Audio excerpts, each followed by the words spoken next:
Bonjour à tous et bienvenue sur la télé du GFCA. Ce matin, on s'est donné rendez-vous très tôt pour faire une surprise au coach Jean-Luc Vanucci. On a demandé à ses collaborateurs professionnels, bien sûr, mais aussi à son entourage de bien vouloir nous parler de lui. Et vous allez voir, ça réserve quelques petites surprises.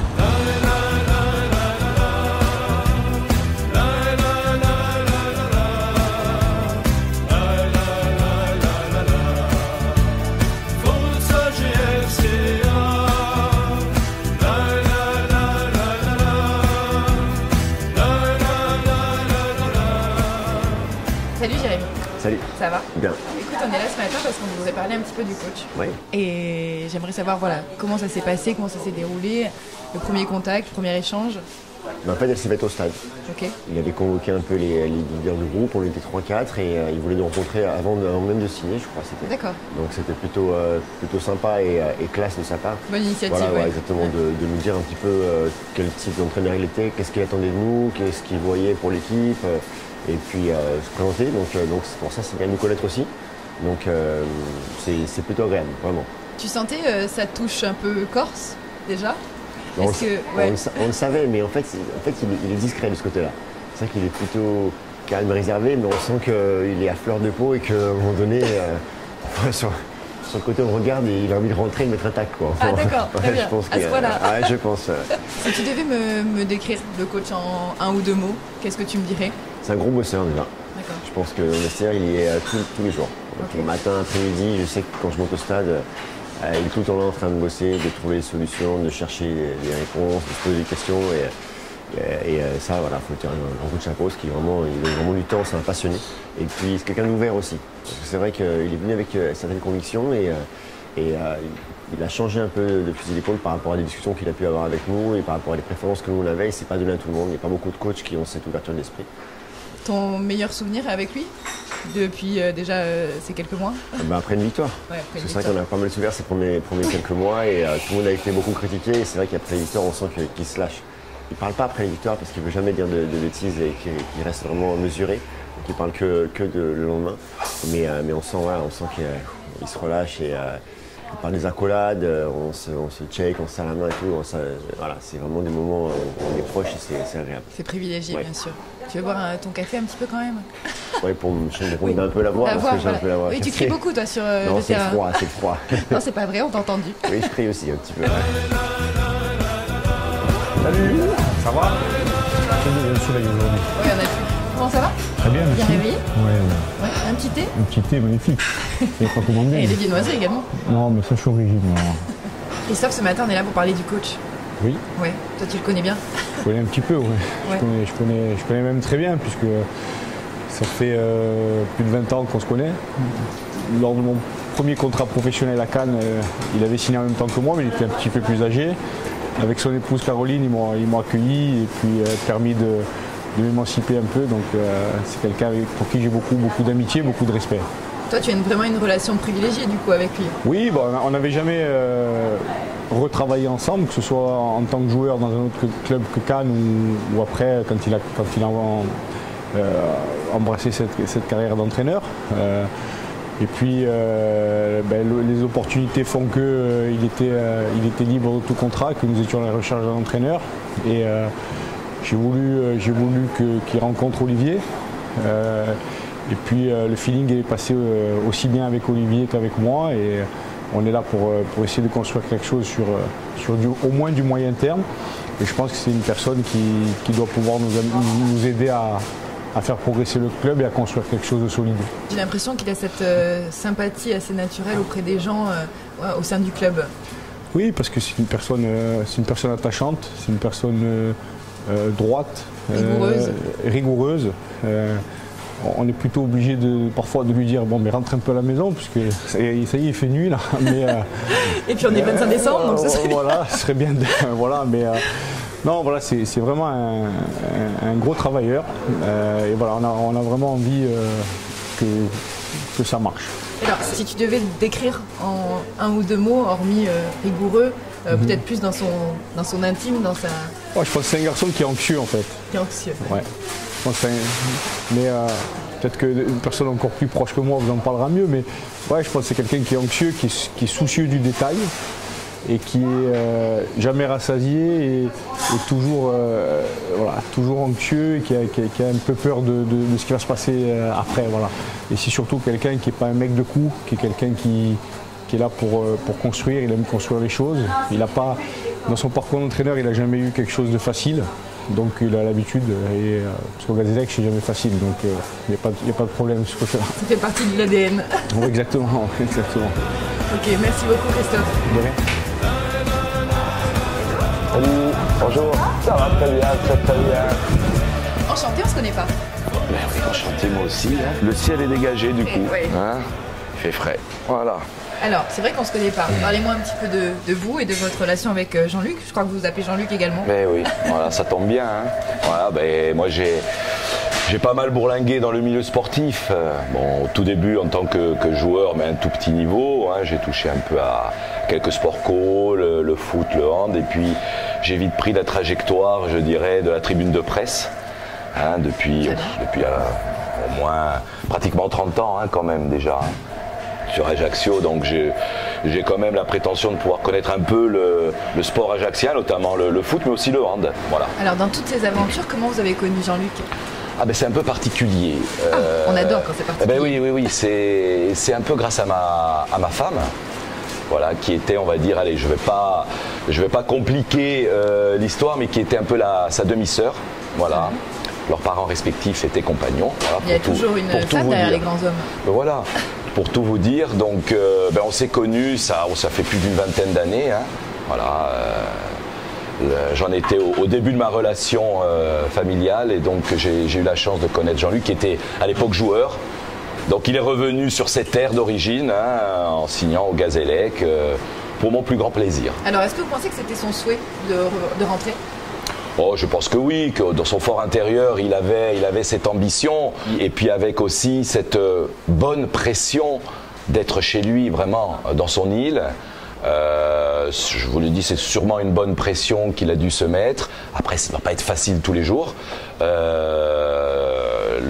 Les supporters corses, les supporters ajacciens en particulier, sont très exigeants, comme tous les supporters. Ils veulent peut-être des résultats très vite. Après, je pense qu'il faut donner le temps au temps aussi. Alors, vous qui le connaissez depuis finalement si longtemps, si vous deviez le décrire en 2 mots, ou un seul même, encore plus difficile, quelles caractéristiques vous lui donneriez ? Alors, discret. Discret, oui. Voilà, discret. Aussi pince sans rire, parce qu'il a beaucoup d'humour, mais il ne le montre pas forcément. Voilà. De prime abord, alors peut-être... Est-ce que c'est de la timidité peut-être, mais très bon copain, très jovial, voilà. Après, il faut le connaître un peu, hein, bien entendu. Hein.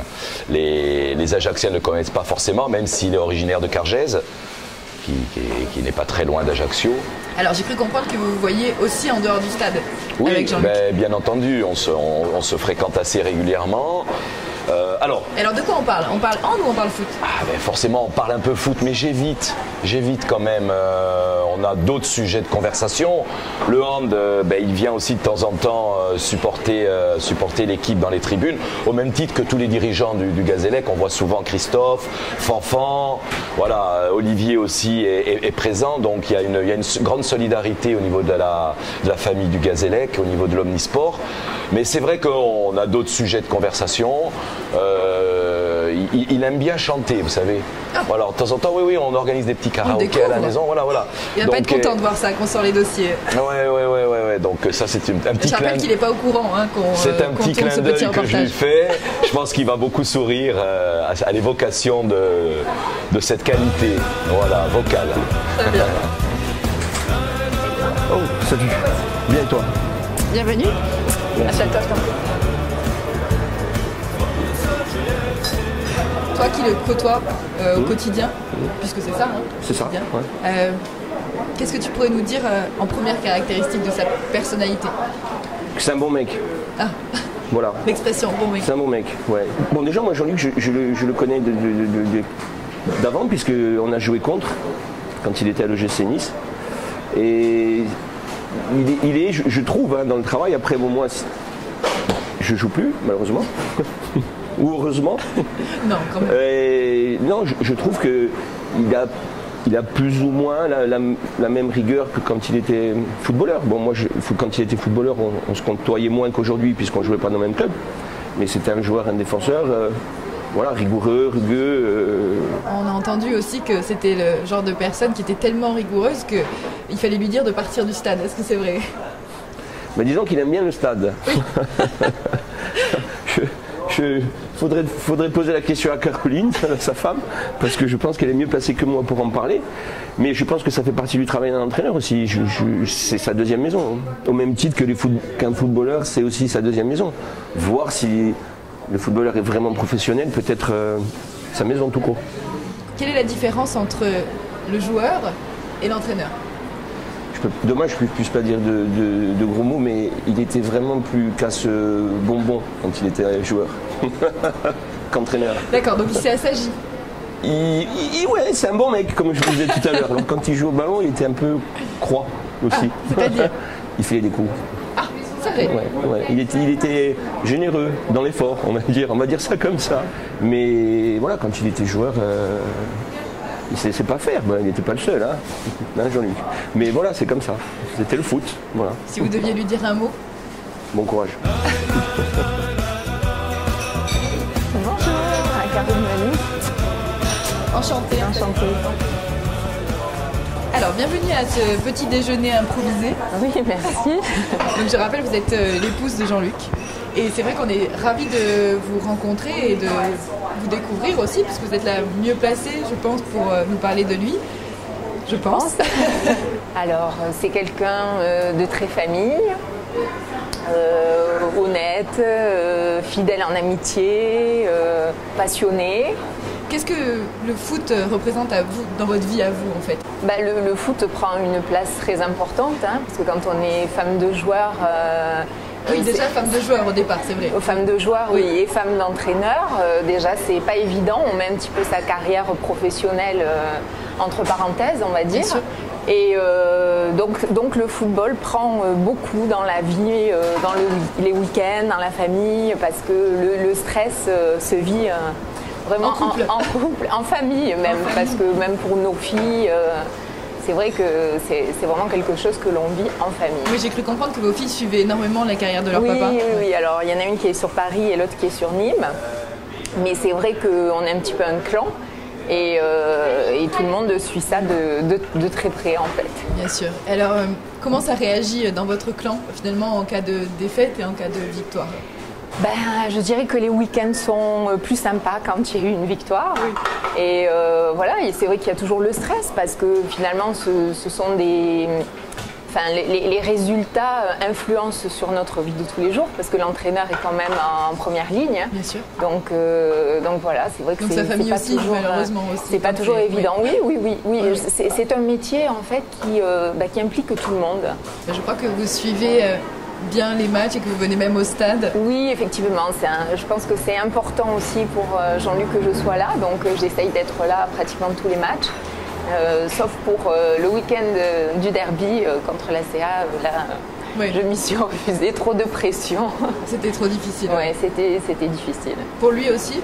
Je pense que c'était un match important, il y avait quand même un enjeu sur ce match. C'était l'enjeu qui était important pour lui. Je pense. Et puis il y avait une grosse attente au niveau du club également, voilà. Donc j'ai préféré le regarder sur mon canapé. En fermant les yeux comme ça, au secours. Presque. Bon, souvent les après-matchs, qui les gagnait ou perdu, en fait, c'est un peu compliqué. La nuit. Il faut redescendre. Voilà, c'est ça. Donc, puis il peut y avoir une victoire avec un match qui ne lui convient pas. Enfin voilà. Donc. Oui, il est perfectionniste à ce point-là. Voilà. C'est vrai que je le laisse plutôt. Voilà, après, c'est que je suis là pour dans les bons moments, dans les mauvais moments aussi. Le rôle de l'épouse. Voilà, ça fait 30 ans qu'on est ensemble, donc c'est vrai je crois qu'on se connaît bien et qu'on s'apporte beaucoup, quoi. Voilà.